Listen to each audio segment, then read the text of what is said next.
Hello everyone, life in frames by পৌলমীর চ্যানেলে তোমাদের সবাইকে স্বাগত জানাচ্ছি। দিনটা ছিল 4 সেপ্টেম্বর, বৃহস্পতিবার। আর এই দিনটা আমার কাছে সত্যি খুব একটা স্পেশাল দিন ছিল। তোমরা যারা আমার জন্মাষ্টমীর ব্লগের দুটো ব্লগই দেখেছো, আগের বছর আর এবছরে, তারা নিশ্চয়ই একটা চেঞ্জ নোটিস করেছো যে আগের বছর এই জায়গাটাতে একটা সিংহাসন ছিল, যেটা ফ্রন্ট সাইডে ছিল, মানে একদম ঢুকতেই সোজাসুজি সিংহাসনটা দেখা যেত। কিন্তু এবছর সেটা ছিল না। এবছরের জন্মাষ্টমীর ব্লগটাতে আমি তোমাদেরকে বলেছি যে ঠাকুরঘরটা একটু অন্যরকম করে বানানোর চেষ্টা করছি, তো সেই ভিডিওটা তোমাদের সাথে শেয়ার করব। তো তোমরা তো এতক্ষণে বুঝেই গেছো যে আমি কি চেঞ্জেসের কথা বলছিলাম। হ্যাঁ, এই সিংহাসনটা একেবারেই নতুন আর ঠিক একদম আমার মনের মতন করে তৈরি করা।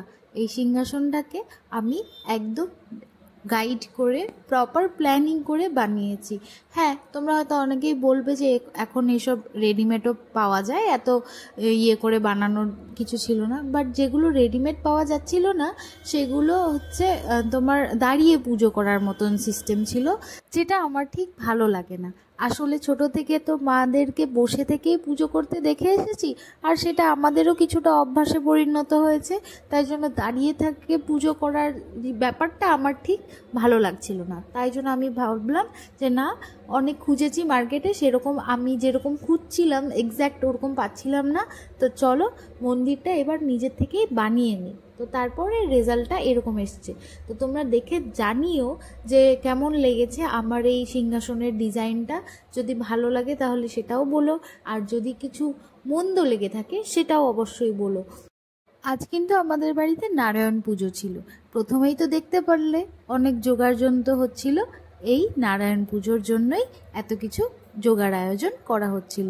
আর আমার সাথে ছিল আজকে আমার শাশুড়ি মা। তোমরা হয়তো আগের কোনো ভিডিওতে ওনাকে দেখেছো কি দেখোনি আমি জানি না, তবে আজকে যদি কেউ প্রথমবারের জন্য দেখে থাকো তাহলে তোমাদেরকে জানিয়ে রাখি, উনি হচ্ছেন আমার শাশুড়ি মা। আজকে এই পুজোটা যে আমি সম্পন্ন করতে পেরেছি তার জন্য তার অনেক বেশি ক্রেডিট গোজ টু হার, বলবো।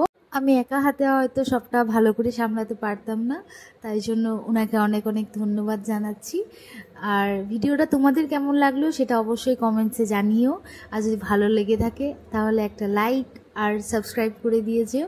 আর যদি ভিডিওটা তার থেকে আর একটু বেশি ভালো লাগে তাহলে নিশ্চয়ই একটা শেয়ার করে দিও। আর সিংহাসনটা কেমন লাগলো সেটা কিন্তু জানাতে ভুলবে না। তো চলো, দেখা হচ্ছে পরের কোনো ভিডিওতে। Till then, tata, bye by.